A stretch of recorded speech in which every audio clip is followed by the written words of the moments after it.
Oke, selamat pagi. Kami dari kelompok 7 akan membahas tentang materi kami dengan judul sumber belajar. Di sini saya Yanis Andini dan saya Hamdatul Rifaiyah. Untuk materi yang pertama akan disampaikan oleh saudari Hamdatul Rifaiyah.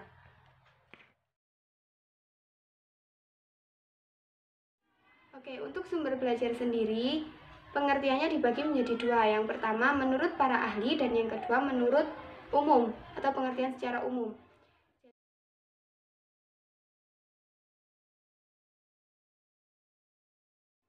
Jadi kalau menurut para ahli itu dibagi menjadi empat. Ada 4 tokoh yang mengemukakan pendapatnya tentang pengertian sumber belajar. Yang pertama menurut Edgar Dell, yang kedua menurut Yusuf Hadimyarso, yang ketiga menurut AECT atau Association Education, Communication and Technology, yang keempat menurut Rohani. Menurut Edgar Dell sendiri, sumber belajar adalah segala sesuatu yang dapat dimanfaatkan untuk memfasilitasi belajar seseorang. Sedangkan menurut Yusuf Hadimyarso, sumber belajar adalah segala sesuatu yang meliputi pesan, orang, bahan, alat, teknik, dan lingkungan baik secara tersendiri maupun terkombinasikan dapat memungkinkan terjadinya belajar. Kemudian menurut Association Education, Communication and Technology, sumber belajar adalah semua sumber baik berupa data, orang, dan wujud tertentu yang dapat digunakan siswa dalam belajar baik secara terpisah maupun kombinasi. Yang terakhir menurut Rohani, sumber belajar adalah segala macam sumber yang ada di luar diri seseorang dan yang memungkinkan terjadinya proses belajar. Itu menurut beberapa ahli.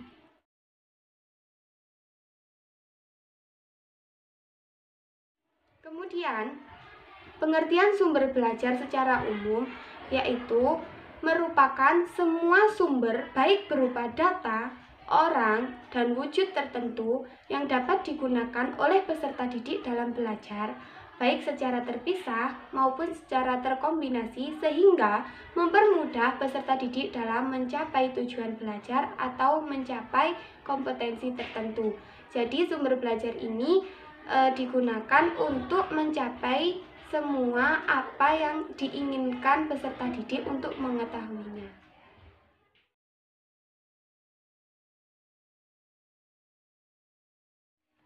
Untuk materi yang kedua yakni macam-macam sumber belajar yang akan disampaikan oleh saya sendiri Yanis Andini.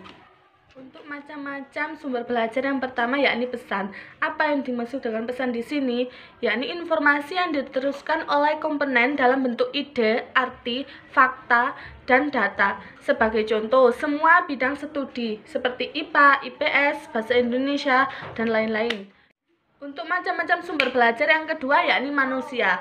Manusia yang dimaksud di sini adalah seseorang yang bertindak sebagai penyimpan, pengelola, dan penyimpanan sebuah pesan. Sebagai contoh, guru, teman, keluarga, maupun orang tua. Untuk macam-macam sumber belajar yang selanjutnya yakni media, yakni sesuatu yang dapat menyimpan pesan dengan menggunakan peralatan. Sebagai contoh, slide, film, PowerPoint, dan media yang lainnya. Untuk sumber belajar yang selanjutnya yakni peralatan. Yang dimaksud dengan peralatan di sini adalah sebuah benda atau perangkat keras yang membantu atau menjadi perantara dalam menyampaikan pesan melalui media software dalam proses belajar mengajar. Sebagai contoh, laptop, proyektor, dan komputer. Untuk macam-macam sumber belajar yang terakhir yakni teknik atau metode. Yang dimaksud di sini adalah prosedur rutin atau acuan peralatan dan lingkungan serta orang yang difungsikan untuk mentransmisasi pesan. Sebagai contoh, pengajaran dalam sebuah komputer, pengajaran dalam sebuah bidang studi yang lainnya. Untuk macam-macam sumber belajar yang selanjutnya yakni lingkungan, tempat di mana sebuah pesan disampaikan. Seperti contoh di kelas, di sebuah gedung, di lapangan, di candi-candi atau tempat-tempat lainnya di mana peserta didik dapat menangkap sebuah pesan yang disampaikan.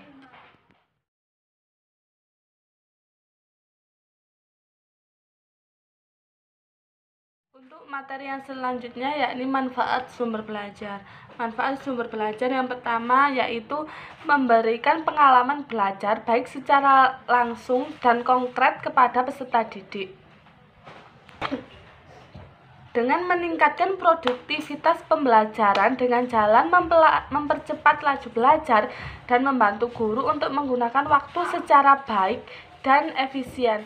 Manfaat sumber belajar yang kedua yakni dapat menyampaikan sesuatu yang tidak mungkin kita kunjungi secara langsung. Sebagai contoh, dalam sebuah pelajaran geografi kan ada yang menjelaskan bagaimana bentuk bumi yang katanya bulat. Jadi kan kita tidak mungkin langsung melihat bumi keluar angkasa agar terlihat bulat. Kita cukup bisa menggunakan media global yang menggambarkan bentuk bumi secara bulat. Untuk manfaat sumber belajar yang selanjutnya yakni dapat menambah dan memperluas cakrawala pengetahuan siswa di dalam kelas. Dengan memberikan kesempatan bagi siswa untuk berkembang sesuai dengan kemampuannya, serta dapat mengkontrol guru yang melakukan proses pembelajaran yang bersifat monoton maupun individualis. Untuk manfaat sumber belajar yang selanjutnya yakni dapat memberikan informasi yang akurat.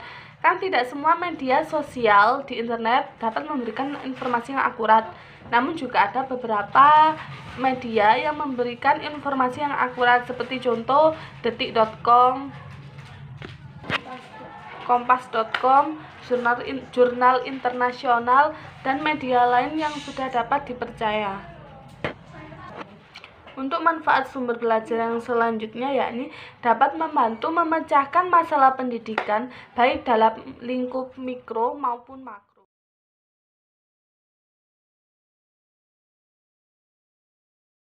Untuk pemilihan sumber belajar berdasarkan tujuan dan materi pembelajaran yang pertama yakni sumber belajar dapat memotivasi peserta didik dalam belajar sehingga mereka lebih bersemangat dalam melakukan pembelajaran.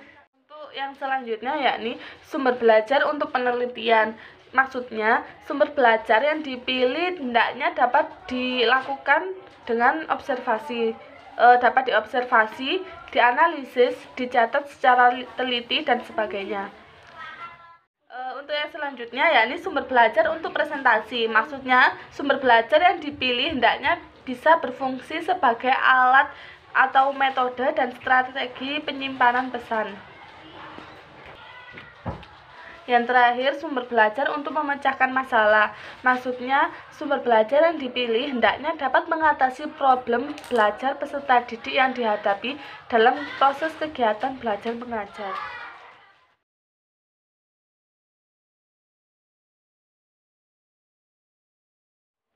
Demikian yang dapat kami sampaikan, ada kurang lebihnya kami mohon maaf yang sebesar-besarnya. Sekian, terima kasih.